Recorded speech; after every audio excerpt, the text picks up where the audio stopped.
ஏழைகளின் பசியை நீக்கி அடுப்பினை மூட்டிய வள்ளலார் அவர்களின் திருவுருவப்படம், லட்சக்கணக்கான பள்ளி பிள்ளைகளின் பசியினை தினமும் போக்கும் முதலமைச்சரின் காலை உணவு திட்டம் தந்த தாயும் மாணவருக்கு நினைவு பரிசாக வழங்கி சிறப்பிக்கப்படுகிறது.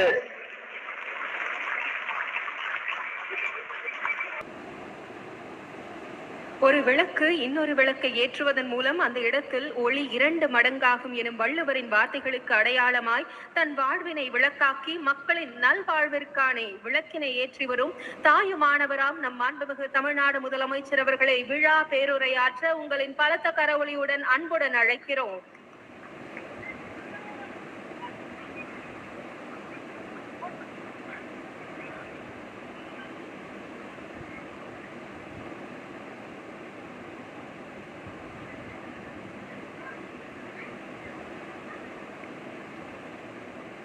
கடலூர் மாவட்ட அரசு விழாவில் பங்கேற்றிருக்கக்கூடிய மாண்புமிகு அமைச்சர் பெருமக்கள், நேரு அவர்களே, முனைவர் பொன்முடி அவர்களே, MRK பன்னீர்செல்வம் அவர்களே, கணேசன் அவர்களே, சிவசங்கர் அவர்களே, நாடாளுமன்ற உறுப்பினர் திரு விஷ்ணு பிரசாத் அவர்களே, சட்டமன்ற உறுப்பினர்கள் திரு சிந்தனை செல்வன் அவர்களே, திரு வேல்முருகன் அவர்களே, திரு ஐயப்பன் அவர்களே, திரு ராஜேந்திரன் அவர்களே, திரு ராதாகிருஷ்ணன் அவர்களே, மாவட்டத்தினுடைய ஆட்சித்தலைவர் திரு செபி ஆதித்யா செந்தில்குமார் அவர்களே, உள்ளாட்சி அமைப்புகளின் பிரதிநிதிகளே, அரசு உயர் அலுவலர்களே, நலத்திட்ட உதவிகளை பெறுவதற்காக வருகை தந்திருக்கக்கூடிய பயனாளி பெருமக்களே, என் பாசத்திற்குரிய மகளிர் சுய உதவிக் குழுவை சார்ந்திருக்கக்கூடிய தாய்மார்களே, சகோதரிகளே, பத்திரிகை மற்றும் ஊடகத்துறையை சார்ந்திருக்கக்கூடிய நண்பர்களே, உங்கள் அனைவருக்கும் என்னுடைய அன்பான வணக்கம். உங்களை எல்லாம் பார்க்கிறப்போ நம்ம MRK பன்னீர்செல்வமும் CV கணேசனும் கடலூர்ல மனித கடலையே உருவாக்கி இருக்கிறாங்க என்ற எண்ணம் தான் ஏற்படுது. சோழர் காலத்துல கடல் வாணிபம் செழித்த ஊர். புனித டேவிட் கோட்டை அமைந்துள்ள ஊரும், கருணையே வடிவமான வள்ளலார் வலம் வந்த மாவட்டம், தமிழ்நாட்டின் புது வரலாற்று தொடக்கமாக அமைஞ்ச நீதி கட்சியின் சுப்பராய ரெட்டியார் பிறந்த மாவட்டம் இந்த கடலூர் மாவட்டம். இப்படிப்பட்ட பெருமை வாய்ந்த இந்த மாவட்டத்தில் இந்த அரசு விழாவை ஏற்பாடு செஞ்சிருக்கக்கூடிய இந்த மண்ணின் மைந்தர்களான மாண்புமிகு வேளாண் துறை அமைச்சர் ஆரூர் சகோதரர் MRK பன்னீர்செல்வம் அவர்களையும், மாண்புமிகு தொழிலாளர் நலத்துறை அமைச்சர் அருமை சகோதரர் CV கணேசன் அவர்களையும் பாராட்டுகிறேன், வாழ்த்துகிறேன். தமிழ்நாட்டோட வரலாற்றில் முதல்ல வேளாண் நிதிநிலை அறிக்கை தாக்கல் செஞ்ச பெருமைக்கு சொந்தக்காரர் நம்ம MRK பன்னீர்செல்வம் அவர்கள். தலைவர் கலைஞரால் வேங்கேன்னு அழைக்கப்பட்ட MR கிருஷ்ணமூர்த்தியினுடைய மகன், வேங்கையின் மைந்தன். அவருடைய பேரைத்தான் சேத்தியாத்தோப்புல இருக்கிற கூட்டுறவு சக்கர ஆலைக்கு தலைவர் கலைஞர் சூட்டினார். நம்முடைய திட்டங்களால மண்ணும் செழித்தது, மக்களும் மகிழ்ந்தார்கள் என்ற வரலாற்றை உருவாக்கி இருப்பவர்கள் தான் நம்முடைய MRK பன்னீர்செல்வம் அவர்கள். அதேபோல் நம்முடைய CV கணேசன் அவர்கள். தொழிலாளருடைய தோழனா, பாட்டாளிகளுடைய பாதுகாவலனா, ஒடுக்கப்பட்டவருடைய ஒளிவிளக்கா, நம்ம அரசு செயல்பட துணையா இருக்கக்கூடியவர். தொழிலாளர்களுடைய பிரச்சனைகளை தீர்க்கிறதுல மட்டும் இல்ல, இளைஞர்களை திறன்மிக்கவர்களாக வளர்த்தெடுத்து அவங்கள வேலை வாய்ப்புகளை உருவாக்கி தந்துட்டு இருக்கார் நம்முடைய கணேசன் அவர்கள். மாவட்டத்தோறும் அவருடைய முயற்சியால் நடத்தப்படக்கூடிய தனியார் வேலை வாய்ப்பு முகாம்கள் பல லட்சம் இளைஞர்களுக்கு வேலை வாய்ப்பை உருவாக்கி இருக்கு. அமைச்சர்கள் பன்னீர்செல்வம் கணேசன் ஆகியோரது வழிகாட்டுதலின்படி நம்முடைய மாவட்டத்துடைய ஆட்சித்தலைவர், அதேபோல் அவருக்கு துணை நிற்கக்கூடிய அனைத்து துறையினுடைய அதிகாரிகள், அலுவலர்கள், அவருடைய செயல்கள் தான் வேகத்தோடு இந்த விழா மிகப்பெரிய எழுச்சியோடு ஏற்பாடு செய்யப்பட்டிருக்கிறது. ஆகவே இதற்கு காரணமான அத்தனை பேரையும் நான் பாராட்டுகிறேன். அவர்களுக்கெல்லாம் என்னுடைய வாழ்த்துக்களை மீண்டும் ஒரு முறை தெரிவித்துக் கொள்ள விரும்புகிறேன். திராவிட முன்னேற்ற கழக அரசு அமைகிற போதெல்லாம் இந்த கடலூர் மாவட்டத்திற்கு ஏராளமான திட்டங்கள் உருவாக்கி தரப்பட்டிருக்கு. கடலூர் மாவட்டத்திற்கு கலைஞர் ஆட்சி காலத்தில் ஏராளமான சாதனைகளை செஞ்சு கொடுத்திருக்கிறோம். அதுல முக்கியமான சிலதை நான் சொல்லணும்னா, கடலூர் மாவட்டம் நாகை மாவட்டமும் இணைகிற கொள்ளிடத்துல 52 கோடி ரூபாய் மதிப்பிட பாலம் கட்டின அரசுதான் திராவிட முன்னேற்ற கழகத்துடைய அரசு. பண்டுட்டியில அண்ணா பல்கலைக்கழக பொறியியல் கல்லூரி, சோனங்குப்பம், சொத்திக்குப்பம், தாழங்குடா போன்ற பகுதிகளுக்கு ஆற்றின் மீது மேம்பாலம், உறையூர்ல துணை மின் நிலையம், நெல்லைக்குப்பத்துல புதிய பேருந்து நிலையம், பண்டுட்டியில ஒருங்கிணைந்த நீதிமன்ற வளாகம், கடலூர் மாவட்ட காவல்துறை அலுவலகம், நீதிமன்ற கட்டடம், வட்டாட்சியர் அலுவலக கட்டடம், காட்டுமன்னார் கோயில்ல வட்டாட்சியர் அலுவலகம், குறிஞ்சிப்பாடி புதிய தாலுகா உருவாட்சி, குறிஞ்சிப்பாடியில புதிய மருத்துவமனை, திருப்பாதிரி புலியூர் சுரங்கப்பாதை, ரயில்வே மேம்பாலம், இப்படி சொல்லிக்கொண்டே போகலாம்.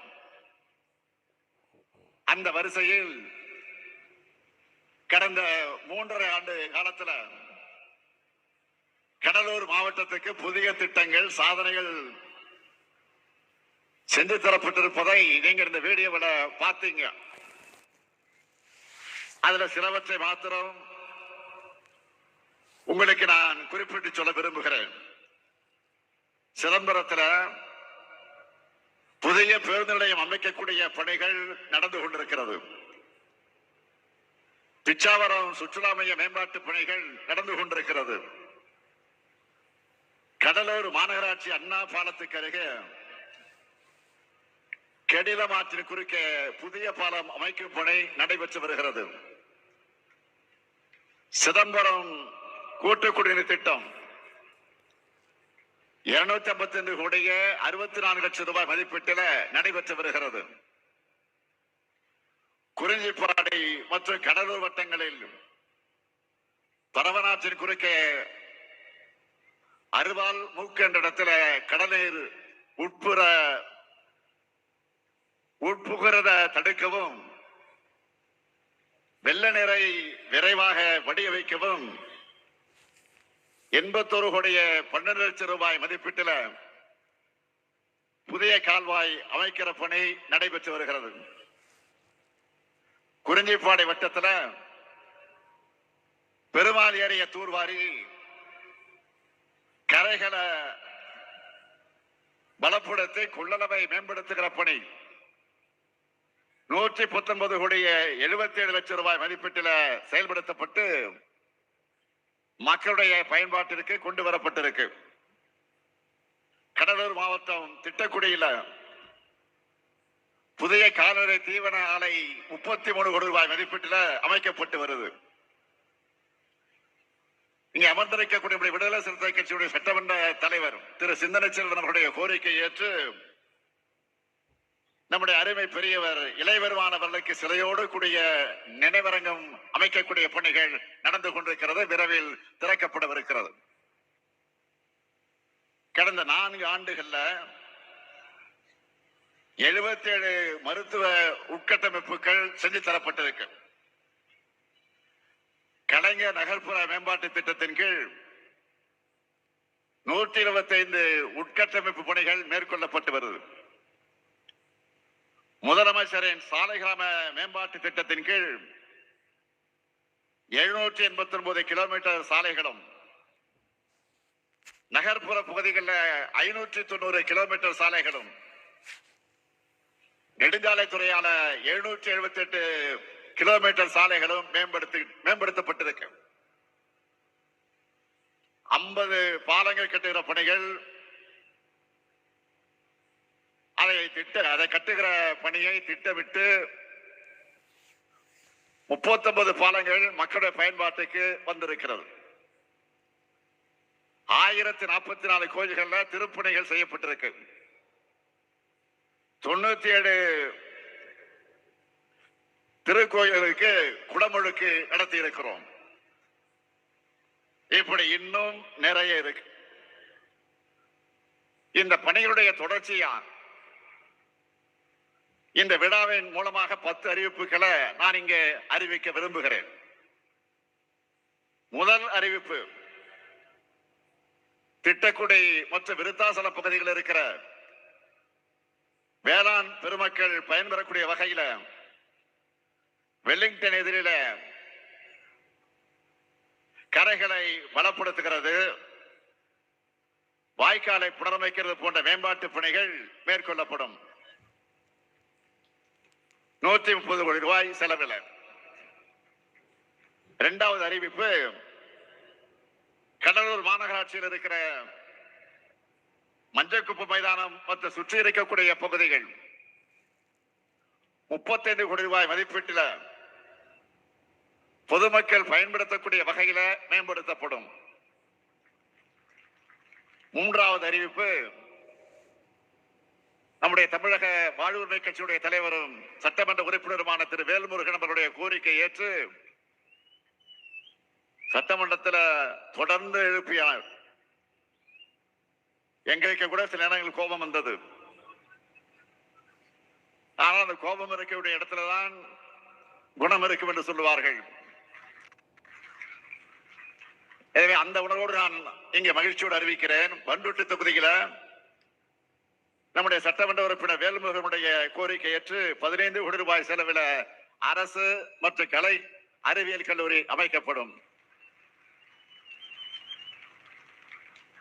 நாலாவது அறிவிப்பு, புவனகிரி மற்றும் சிதம்பரம் பகுதி மக்களுக்கு பயனளிக்கக்கூடிய வகையில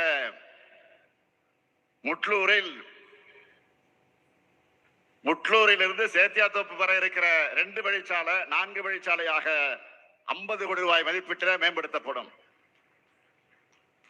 அஞ்சாவது அறிவிப்பு, நெய்வேலி பகுதியில் கெடிலம் ஆற்றங்கரையில் செம்மேடு, சிறுவாத்தூர், இளந்தம்பட்டி கிராமங்கள்ல 36 கோடி ரூபாய் செலவில் வெள்ளத்தடுப்பு மற்றும் சீரமைப்பு பணிகள் மேற்கொள்ளப்படும். ஆறாவது அறிவிப்பு, திருவந்திபுரம் கோயிலுக்கு செல்லும் பக்தர்கள் பயன்பெறக்கூடிய வகையில் எம்புதூர் முதல் திருவந்திபுரம் வர இருக்கக்கூடிய சாலை 7 கோடி ரூபாய் மதிப்பீட்டில் மேம்படுத்தப்படும்.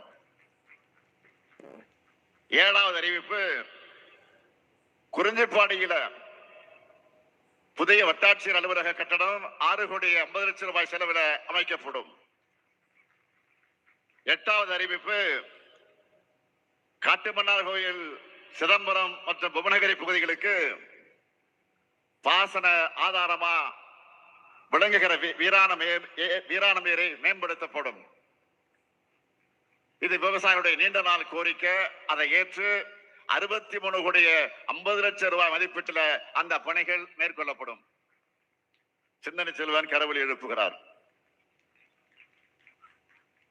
9வது அறிவிப்பு, கடலூர் வட்டத்தில் பருவமழை காலங்களில் ஏற்படக்கூடிய வெள்ள பாதிப்புகளை குறைக்க தென்பெண்ணை ஆற்றில் 57 கோடி ரூபாய் மதிப்பீட்டில் வெள்ளத்தடுப்பு பணிகள் மேற்கொள்ளப்படும். 10வது அறிவிப்பு, இன்னைக்கு உலக தாய்மொழிகள் நாள். நம்முடைய தாய்மொழியான தமிழை காக்க தன்னிறைந்த மாணவர் ராசேந்திரன் நினைவிடம் புதுப்பிக்கப்படும். திட்டங்கள் மட்டுமல்ல, ஒவ்வொரு தனி மனிதருக்கும் தேவையான நன்மைகளை செய்கிற அரசா நம்முடைய அரசு இருக்கு.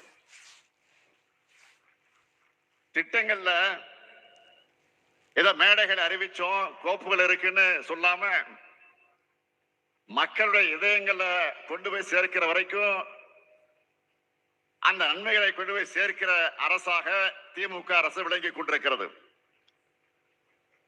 என்னுடைய ஒரே இலக்கு மக்கள் தான். மக்களுக்கான நன்மைதான், மக்களுடைய மகிழ்ச்சி தான்.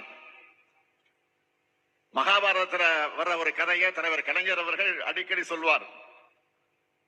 மர கிளையில் அமர்ந்திருக்கக்கூடிய கிளியினுடைய கழுத்துக்கு குறி வச்சு அம்பால் அடிக்கணும்னு சீடர்களுக்கு கட்டளையிட்டார் குருநாதர். ஒவ்வொரு சீடரும் வில்லை பிடிச்சு குறி பார்த்தாங்க. யார் யாருக்கு என்ன தெரியுதுன்னு குரு கேட்டார். ஒருவர் சொன்னார் மரம் தெரியுதுன்னார், இன்னொருவர் கிளை தெரியுதுன்னார், மற்றொருவர் குருவை தெரியுதுன்னார். ஒரே ஒருவர் தான், குருவே எனக்கு குருவியினுடைய கண் தெரியுதுன்னு சொன்னாராம். ஆக லட்சியவாதிக்கு அவருடைய கொள்கைகள் மட்டும்தான் தெரியணும்னு எடுத்துக்காட்டா நம்முடைய தலைவர் கலைஞர் அவர்கள் இந்த கதையை சொல்வார். அதே போல நாம செய்ய வேண்டிய நன்மை மட்டும்தான் என்னுடைய கண்ணுக்கு தெரியும். அவதூறுகள், வீண் புகார்கள், வெட்டி பேச்சுக்கள்ல நான் கவனத்தை செலுத்துறது இல்லை. அதனாலதான் இந்த 3 ஆண்டு காலத்தில் ஏராளமான திட்டங்களை தீட்ட முடிஞ்சது. நான் போகிற இடமெல்லாம் மக்கள் முகங்களை பார்க்கிறேன். ஆக முகத்தில் தெரியக்கூடிய மகிழ்ச்சியை பார்க்கிறேன். அதுதான் விடியலுடைய அடையாளம். ஒரு 3 கிலோமீட்டர் தூரம் நடந்து வந்தேன். அங்கிருந்து ஒரு 10 நிமிடத்துல 5 நிமிடத்துல வந்து சேர்ந்து விட முடியும். ஆனா ஏறக்குறைய 1.5 மணி நேரம் 2 மணி நேரம் நான் நடந்தே வந்தேன். காரணம் என்ன? இது இங்க மட்டுமல்ல, எந்த மாவட்டத்திற்கு போனாலும் இதே நிலைதான். என்ன காரணம் என்று கேட்டால், தேர்தல் நேரத்தில் அறிவித்த உறுதிமொழிகள் மட்டுமல்ல, அறிவிக்காத திட்டங்களை, அறிவிக்காத வாக்குறுதிகளை சொன்னது மட்டுமல்ல, சொல்லாததையும் செய்து கொண்டிருக்கக்கூடிய ஆட்சியாக இந்த திராவிட மாடல் ஆட்சி நடந்து கொண்டிருக்கிறது என்று வாழ்த்து முழக்கமிடக்கூடிய அந்த காட்சியை நாம் பார்க்கிறோம். இந்த சமூகத்தை தாங்கி நிற்கிற தூணா விளங்கக்கூடிய மகளுடைய வாழ்வுக்கு துணையா மாதம் 1000 ரூபாய 1 கோடி 14 லட்சம் சகோதரிகளுக்கு உரிமை தொகையாக கொடுக்கிறோம். எங்க அண்ணன் ஸ்டாலின் தர சீருன்னு என் சகோதரிங்க சொல்றதுதான் எனக்கான பெருமை. பெண்கள் கல்வி வேலை வாய்ப்பு பெற்று வாழ்க்கையில முன்னேற ஏராளமான திட்டங்களை செயல்படுத்தி கொண்டிருக்கிறோம். மகளிருடைய முன்னேற்றத்திற்கு சின்ன தடை கூட ஏற்படக்கூடாதுன்னு நான் நினைக்கிறேன். அதனாலதான் ஆட்சி பொறுப்புக்கு வந்தவுடனே விடியல் பயண திட்டத்தை செயல்படுத்தின. இது மாதிரியான திட்டங்கள் தேவையுள்ள அத்தனை பேருக்கும் பாகுபாடு இல்லாம கிடைக்கணும்னு நினைக்கிறேன். அதனாலதான் மகளிருக்கு ஆரம்பிக்கப்பட்ட திட்டத்துல அடுத்ததா திருநர்கள், மாற்றுத்திறனாளிகள், அவர்களோட துணையர்னு எல்லோருக்கும் விடியல் பயணத்தோட பயனை வழங்கணும். அதே மாதிரிதான் வறுமையின் அடையாளம் அல்ல, பெருமையின் அடையாளமாக விளங்குகிற நம்முடைய அரசு பள்ளி மாணவ மாணவியர் கல்வியில உயர்ந்து நிற்கணும். அவங்களுக்கு எல்லா வாய்ப்புகளும் கிடைக்கணும்னு பார்த்து பார்த்து திட்டங்களை செயல்படுத்துகிறோம். காலையில பள்ளிக்கு வர குழந்தைகள் வயிற்று பசியோடு இருக்கக்கூடாதுன்னு காலை உணவு திட்டம் கொண்டு வந்தோம். அரசு பள்ளிகளை படிச்சு உயர்கல்விக்கு போகிற மாணவிகளுக்கும் மாணவர்களுக்கும் புதுமை பெண் மற்றும் தமிழ் புதவன் ஆகிய திட்டங்கள்ல மாதம் 1000 ரூபாய்னு ஆண்டுக்கு 12,000 ரூபாய் வழங்குகிறோம். நம்முடைய மாணவர்கள் வகுப்பறை கல்வியை தாண்டி தங்களுடைய திறமைகளை வளர்த்துக் கொண்டு பெரிய பெரிய வேலைகளுக்கு போகணும்னு, தங்களுடைய குடும்பங்கள் நல்லபடியா பார்த்துக்கணும்னு நான் முதல்வர் திட்டத்தை செயல்படுத்திக் கொண்டிருக்கிறோம். கல்வியை போலவே மருத்துவமும் தடையில்லாமல் கிடைக்க மக்களை தேடி மருத்துவமனை ஒவ்வொருத்தருடைய வீடுகளுக்கே போய் அவங்களை கவனிச்சுக்கிறோம். தொற்றா நோய்கள் அது பற்றி விழிப்புணர்வு இல்லாமல் இருந்த மக்கள் பலரை அந்த நோய்கள் இருந்து காப்பாற்றி இருக்கிறோம். அடுத்து பெரும்பாலான மக்கள் பாதிக்கப்படக்கூடிய சுகர், நீரிழிவு நோயால தான் பல தங்களுடைய கால்களை இழக்க நேரிடுகிறது. இதை தடுப்பதற்காக பாதம் பாதுகாப்பு என்ற திட்டத்தை சிறப்பாக இப்பொழுது செயல்படுத்திக் கொண்டிருக்கிறோம். அதே போல மாரடைப்பு பல உயிரிழப்புகளுக்கு காரணமாக இருக்கிறது. இதை தடுக்க இதயம் காப்போம் திட்டத்தை செயல்படுத்திக் கொண்டிருக்கிறோம். விபத்து ஏற்பட்டா முதல் 48 மணி நேர சிகிச்சைக்கான செலவை அரசு ஏற்றுக்கக்கூடிய வகையில இன்னுயிர் காப்போம் நம்மை காப்பு 48 திட்டத்தின் மூலமா பல ஆயிரம் உயிர்களை காப்பாற்றிக் கொண்டிருக்கிறோம்.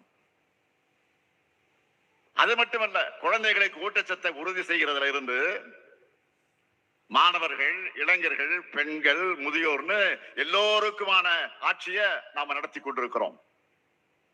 அதனாலதான் நான் நெஞ்சு நிமிர்த்தி சொல்றேன், இந்தியாவுக்கே முன்மாதிரியான அரசு நம்முடைய திராவிட மாடல் அரசு. நான் இன்னும் கூட சொல்றேன், சவாலாகவே சொல்றேன், இந்தியாவில் வேற எந்த மாநிலத்திலாவது இப்படி ஒவ்வொருத்தருக்கும் பார்த்து பார்த்து செய்கிற அரசு இருக்கா? ஒரு மாநிலம் வளருதுன்னா அந்த மாநிலத்தை உள்ளடக்கிய ஒன்றிய அரசு மகிழ்ச்சி தான் அடையணும். அதுதான் உண்மையான கூட்டாட்சி தத்துவம். மாநிலங்கள் வளர்ந்தா அது மூலமா நாடு வளரும். மாநிலத்தினுடைய வளர்ச்சியால நாடுதான் பயன்பெறும், நாடுதான் பலம் பெறும். ஆனால் இன்றைக்கு ஒன்றியத்தை ஆளக்கூடிய அரசு மாநிலனுடைய வளர்ச்சியை பார்த்து பொறாமைப்படுகிற அரசாக இருக்கு. மாநில வளர்ச்சியை தடுக்கிற அரசாக இருக்கு. ஜிஎஸ்டி மூலமா நம்ம மாநிலத்தோட நிதியினுடைய வளத்தை மொத்தமா கபலீகரம் செஞ்சாங்க. மாநிலங்களுக்கு தர வேண்டிய நிதியை தர மறுக்கிறாங்க. மாநிலங்களுக்கு புதிய திட்டங்களை அறிவிக்க மறுக்கிறாங்க. ஒன்றிய அரசு மாநில அரசும் இணைந்து நிறைவேற்ற வேண்டிய திட்டங்களுக்கான தொகையை கூட தர மறுக்கிறாங்க.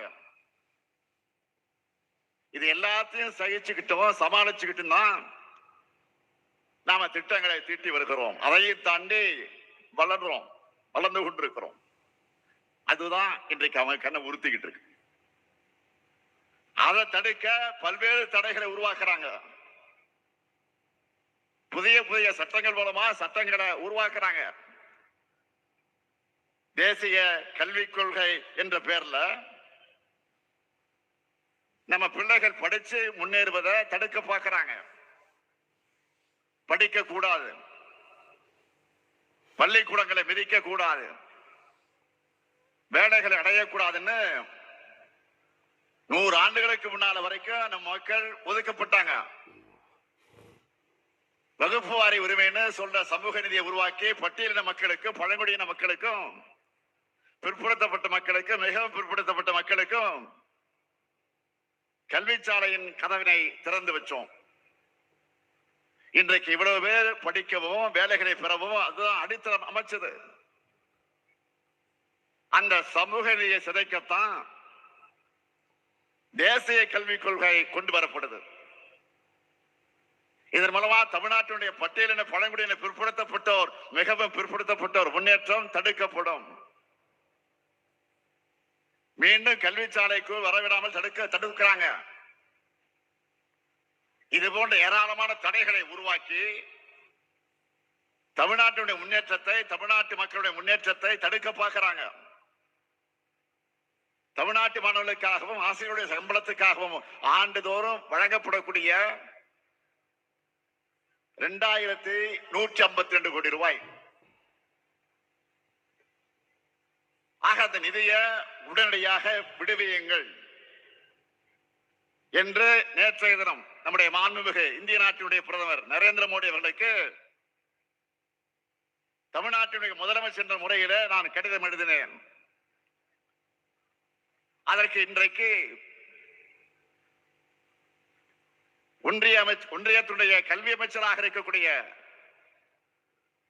திரு நர்மேந்திர பிரதான் அவர்கள் பதில் கடிதம் அனுப்பி இருக்கிறார். அதில் அவர் என்ன சொல்லுகிறார்? கல்வியில அரசியல் செய்ய வேண்டாம்னு அறிவுரை சொல்கிறார். நான் கேட்கிறேன், கல்வியில் அரசியல் செய்யறது நீங்களா நாங்களா? மும்மொழி கொள்கை ஏத்துக்கிட்டாதான் கல்வித்துறைக்கு தர வேண்டிய நிதியை தருவோம்னு பிளாக்மெயில் பண்றதுக்கு பேர் என்ன? அரசியல் இல்லையா? கல்விக் கொள்கை என்ற பெயர்ல இந்தியை திணிக்கிறது அரசியல் இல்லையா? பல மொழிகள் கொண்ட இந்திய நாட்டை ஒரு மொழி நாடா மாத்துறது அரசியல் இல்லையா? பல்வேறு மொழி பேசும் இன மக்கள் வாழக்கூடிய நாட்டை ஒற்றையின நாடா மாத்த நினைக்கிறது அரசியல் இல்லையா? ஒரு திட்டத்துக்கான நிதியை இன்னொரு திட்டத்தை ஏத்துக்கிறதுக்கான நிபந்தனையா மாத்துறது அரசியல் இல்லையா? நீங்கள் செய்கிறது அரசியலா இல்லையா என்பதை நீங்க சிந்திச்சு பார்க்கணும். ஆக அரசியல் செய்வது நீங்களா நாங்களா?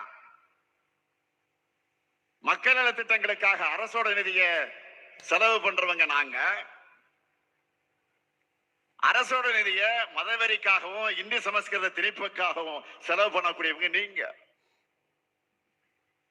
பிஎம்ஸ்ரீ திட்டத்தை ஏற்காததால தமிழ்நாடு 5000 கோடி ரூபாய் இழக்குதுன்னு சொல்ற ஒன்றிய அமைச்சர் தர்மேந்திர பிரதான் அவர்களே, தமிழ்நாட்டில இருந்து நீங்க வாங்கிட்டு இருக்கக்கூடிய வரியை தரமாட்டோம்னு சொல்ல,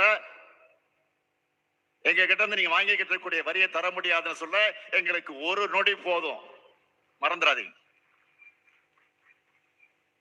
கொடுத்து பெறுவதுதான் கூட்டாட்சி தத்துவம். அதுதான் இந்திய அரசியலமைப்பு சட்டத்தோட அடிப்படை.